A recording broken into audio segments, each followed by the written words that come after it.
12 देखते हैं। कह रहा है कि निम्नलिखित में से प्रत्येक कथन के लिए सत्य तथा असत्य लिखें, मतलब ट्रू फॉल्स लिखना है। चलिए, तो ट्रू फॉल्स है, बहुत आसान है, देखते हैं। पूर्णांकों के समुच्चय में संबंध जो दर्शा रहा है से बड़ा है, से बड़ा यानी कि इज ग्रेटर देन, स्वतुल्य है। से बड़ा एक संबंध है किसमें, तो यहाँ पूर्णांक में, इंटीजर्स में। तो यहाँ पे इंटीजर्स है यानी कि उसके एलिमेंट इंटीजर से बिलोंग करेंगे, और आर एक संबंध दिखा रहा है से बड़ा। तो अगर मान लीजिए ए कोई इंटीजर लेते हैं तो ए से बड़ा हो सकता है, ए से बड़ा हो सकता है, यानी कि ए कॉमा ए बिलोंग्स करेगा उस संबंध आर से, नहीं करेगा ना, ए से बड़ा नहीं होगा, उसके बराबर होगा। तो ये सतुल कहाँ से होगा जी, रिफ्लेक्सिव नहीं होगा, या आर रिफ्लेक्सिव नहीं होगा, यानी कि यह असत्य है, फॉल्स है। दूसरा देखते हैं, धन पूर्णांकों के समुच्चय में संबंध का गुणनखंड है।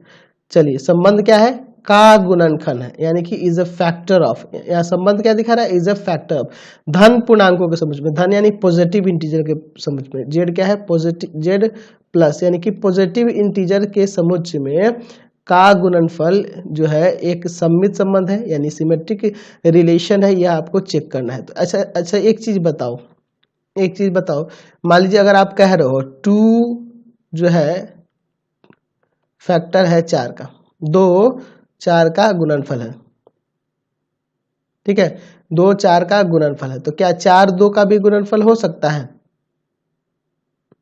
नहीं हो सकता ना। तो वही यहाँ कह रहा है कि धन पूर्णांकों के समुच्चय में का गुणनफल है, ठीक है, तो 2 4 का गुणनफल है, तो क्या 4 2 का गुणनफल हो सकता है, नहीं हो सकता ना, यानी कि यह बिलोंग कर रहा है आर से, लेकिन यह बिलोंग नहीं करेगा इस आर से, इस रिलेशन से। दैट मीन्स यह क्या है, आपका असत्य है, यह सिमेट्रिक नहीं होगा।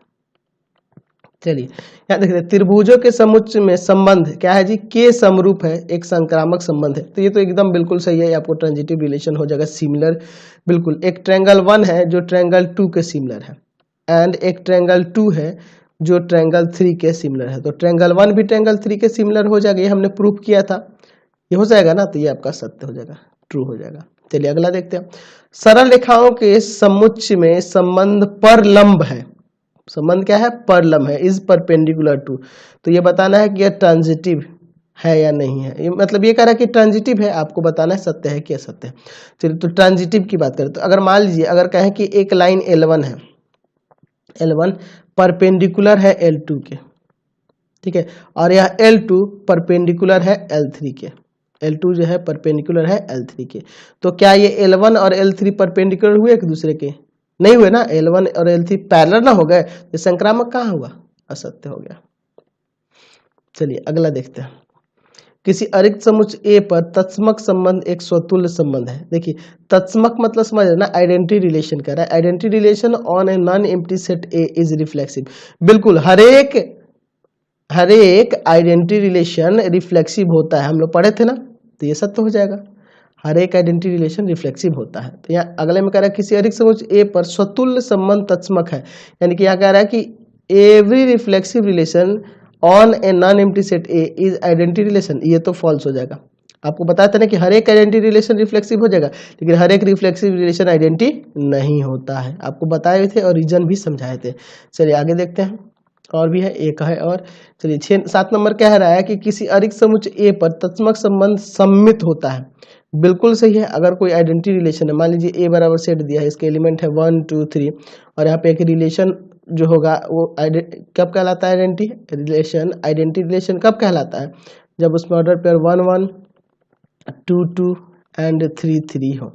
तो ये आपका आइडेंटिटी रिलेशन जो है, या आपका पलटेंगे तो नहीं हो जाएगा, जिससे सम्मित हो जाएगा ना, रिफ्लेक्स है ना, सिमेट्रिक एकदम होगा, ये आपका सत्य हो जाएगा। आइडेंटिटी रिलेशन सिमेट्रिक रिलेशन हो सकता है, बिल्कुल होगा। तो इसमें ध्यान रखोगे, हमने सुधार किया था, इसमें हमने एक सुधार किया है, हमने इसमें सुधार किया था ये वाले में 6 नंबर में, आपके बुक में यह गलत दिया है, इसको सुधार कर लीजिएगा। इंग्लिश में ठीक है, हिंदी में गलत है, इसको सुधार कर लेना। चलिए क्वेश्चन नंबर 13